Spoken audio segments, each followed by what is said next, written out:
के साथ साथ सामाजिक भी है और उतना ही ज़्यादा सांस्कृतिक भी है। बल्कि आज कहें कि जो ताकतें सत्ता में हैं वो बल्कि संस्कृत के प्रश्न ज़्यादा हमारे सामने रखकर वो सामने आ रही हैं। और वो तो हमेशा जैसे कि आप क्या पहनेंगे, क्या खाएंगे, किस तरह का आचरण करेंगे, इस तक पर भी उस सबका नियंत्रण है और निरंतर उस संबंध में आदेश जारी किए जा रहे हैं। अल्पसंख्यकों पर भीषण अत्याचार, दमन और एक तरह से पूरे शासन की शासकीय नीति बना दी गई है अल्पसंख्यकों के अत्याचार। आप रोज देख सकते हैं कि जैसे अभी 1-2 महीने के अंदर 3 मस्जिदों को गिरा दिया गया। अभी कुशीनगर में एक मस्जिद को गिरा दिया गया और गोरखपुर में एक मस्जिद को 15 दिन के अंदर गिराने की नोटिस दी गई है। इससे पहले पश्चिम में एक मस्जिद गिरा दी गई और ये एक नीति बना दी गई है कि आप कुछ भी आपके पास पेपर हो, हमारे पास नाले का आदेश है, स्थगन आदेश है, तब भी हम नहीं मानेंगे। नवंबर में सुप्रीम कोर्ट ने गाइडलाइन जारी की, उसको भी नहीं मानेंगे और अपनी वाली करेंगे और आप कुछ भी कर लीजिए। तो इस तरह से ये जो मौजूदा स्थिति है, मैं ज़्यादा नहीं बोलूँगा, हम हमारे मुख्य वक्ता जो आज का विषय उस पर ज़्यादा रखेंगे। तो बस मैं इस बात के साथ कहते हुए कि एक चौतरफा लड़ाई है जो सामाजिक भी है, राजनीतिक भी है और सांस्कृतिक भी है। इसलिए लेखकों, बुद्धिजीवियों की ज़्यादा ज़रूरत है, ज़्यादा एकता की ज़रूरत है।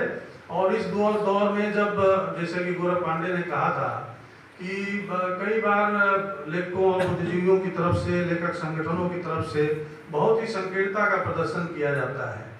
और वो संकीर्णता ये है कि जनता की संस्कृति और सत्ता की संस्कृति के बीच कोई एक बीच का रास्ता बनाने की संस्कृति, अंतर्वस्त्र की जगह कला को ज़्यादा तरजीह देने की बात, और इस तरह की बहुत सारे और अपने निजी दुख और समाज और जनता के दुख के बजाय निजी दुख को बहुत गौरवान्वित तरीके से और उसको प्रदर्शित करना, ये जो इसके खिलाफ भी जो एक आत्मसंघर्ष है, लड़ाई है, उसको भी हमको साथ लड़ते हुए करना पड़ेगा। और आज एक ऐसे वक्ता से हम लोग सुनेंगे कि जैसा कि कौशल जी बता रहे थे कि युवा नीति एक ऐसा संगठन था, सांस्कृतिक संगठन, नाटक का संगठन, जिससे हमारे सुदामा प्रसाद जी जुड़े हुए थे।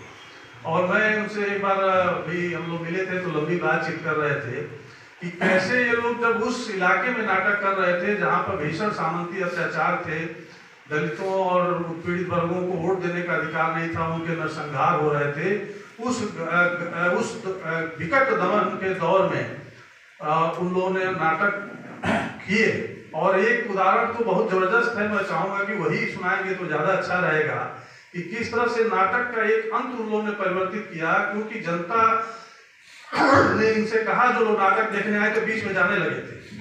वो नाटक रमेश उपाध्याय जी का था संभवतः, मैंने इनके मुंह से सुना है, क्योंकि उसमें यह था कि लोगों पर अत्याचार हो रहे हैं। उस नाटक में दिखाया गया था कि दलितों के ऊपर अत्याचार हो रहे हैं, उन पर दमन हो रहा है, लेकिन उनके खिलाफ कोई संघर्ष नहीं है उसमें था। तो लोग उठ के जाने लगे। तो इन लोगों ने जाकर बात की तो उस गरीब जनता ने, जिस बस्ती में खेला जा रहा था, वो अनपढ़, जिसको हम लोग अनपढ़ सब करते हैं, उन्होंने कहा कि हम लोग केवल मारे ही पीटे तो जा रहे हैं, सच्चाई है, लेकिन हम इसके खिलाफ लड़ भी रहे हैं, वो नाटक में नहीं है।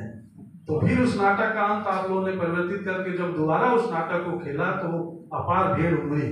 और ये उसी तरह से है जैसे कि गौरव पांडे ने कहा था कि हम आज जो है ऊपर से फैले अंधकार के बीच तो जी ही रहे हैं, लेकिन नीचे से उत्पीड़ितों के संघर्ष की रोशनी भी फूट रही है, उसके बीच भी हम जी रहे हैं। और आज आरा से वही रोशनी फूटी थी उस समय भी, और आज भी वही संघर्ष का तेवर आज वहां बरकरार है, जिसको आप लोग आज सुनेंगे, उनके अनुभव सुनेंगे। मैं इसी के साथ अपनी बात समाप्त करता हूँ। बहुत बहुत धन्यवाद।